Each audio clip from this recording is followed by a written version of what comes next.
Ancient beings created to serve the Old Ones, the Star Masters are among the greatest wizards in all the realms. In this video, we'll be showing you how to quickly and easily paint your majestic slan to a battle-ready standard, ready to annihilate your enemies on the gaming table in no time. If you're new to painting, you can check out the Citadel Colour Painting Essentials videos to learn more about it. All the paints you'll need to follow along with this guide are listed on screen now. Remember, you can paint your models however you like. This is just what you'll need to follow along with us. Here's some additional equipment that we recommend you use, but feel free to use whichever brushes you're more comfortable with. And if you don't have any mediums at home, you can switch these with water. You'll notice we've kept the slan separate from the rest of the model. This is just to allow us to reach all areas of both sub-assemblies more easily. And when you finish painting, we can put everything together. The first thing we need to do is undercoat the model, and for this we've chosen to use grey cere. We'll be using quite a lot of contrast paint in this guide, so this is a perfect undercoat for this. You'll also need a pot of grey cere to hand. This is just so that we can tidy up any mistakes later. It'll also make sure we've got a solid grey cere base coat ready to apply contrast paint over. Now the first thing we're going to do is base coat that grey stone. For this, we're going to use Mechanica Standard Grey and a medium base brush.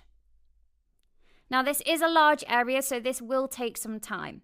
We'll also need to thin down the paint slightly and apply a couple of layers. So get yourself comfortable and take your time. The neater you are at this stage, the easier it is going forwards.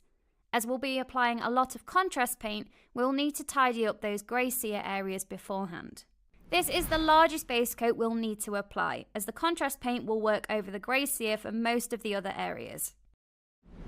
Now it's time to base coat those metallics, and for this we'll be using Brass Scorpion. For this we've switched to a medium layer brush.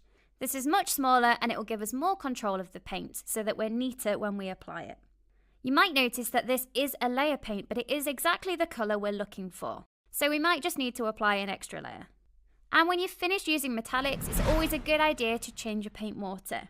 Metallic paints can make our water shiny, and we want to avoid this getting into any of our non-metallic paints. Next, we're going to paint the yellow details, and for this, we'll be using Flash Gitz Yellow. We've also switched to a small layer brush. These details are quite small and intricate, so this will just give us a little bit more control. We're using this to paint the eyes on the skink and the slan, and a few of the critters on the model too. And don't forget those cheeks on the slan. Next we're going to move on to the red, and for this we'll be using Mephiston Red. We'll be picking out details like the ropes on the skink, as well as any feathers and gems and a few of the critters as well. Just be careful around the details that you've already painted, but don't worry too much, you can always tidy back up with the previous colours. Again, we'll need to thin it down and apply a couple of layers. Now we're going to use Stegodon Scale Green to paint the skink scales. Apply this carefully to the scales that you can see, and just be careful around the rest of the skin. If you make any mistakes, just tidy back up with some grey cere. We'll be applying a contrast paint over the whole skink later, so we need to make sure we've got that grey cere base coat ready to go.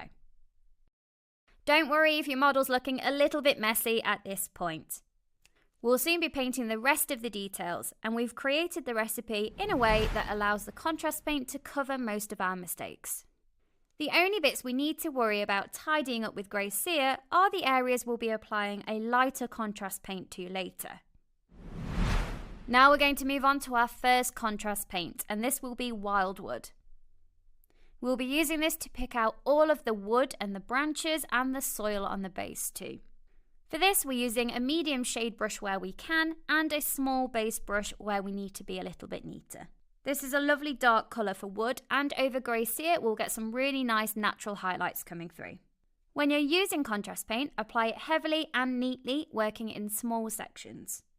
This will make sure we get more of an even finish, and that we don't get too much pooling in any of the recesses. If you do find it pooling too much anywhere, just clean off your brush and use that to soak up any excess. And if you make any mistakes, don't worry, just tidy back up with the previous colours. Just make sure that contrast paint is fully dry before you try and tidy it up.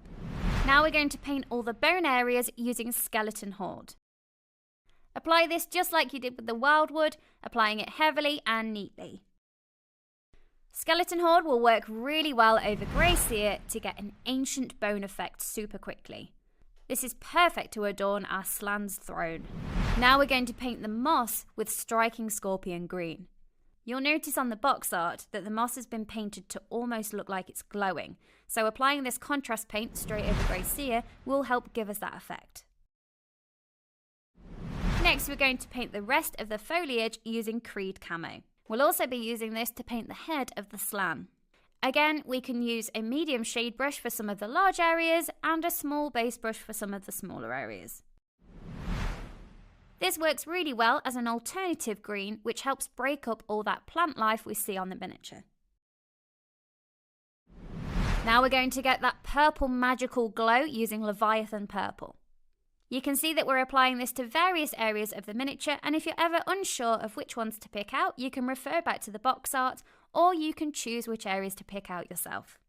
This is a really dark colour, so it will cover really nicely. Just be careful around the areas you've already painted. Now you might notice that it's looking a little stark against some of the other colours. Don't worry, we'll be applying washes later in the process, and this will help tie everything together. Now we're going to apply Achillean green all over the skink. Just be careful to avoid the eyes, which we've already painted in yellow. Now we can apply this over those scales as well, and what this will do is add some depth and tie the whole thing together. This is a nice rich green which works really well with the rest of the colour scheme, and it contrasts nicely with that super bright green moss. With that done, we can really see the whole paint job coming together. Just a few more steps and we'll be finished. So now we can move on to the black details, and for these we'll be using Black Legion. This is areas like the claws and also the staffs. Just be careful when you're working around areas that you've already painted. This is a really strong paint, so if we do make a mistake, we can absolutely tidy it up, but it will take a couple of layers to do so. And with that, the claws are finished, ready to swipe at the enemy.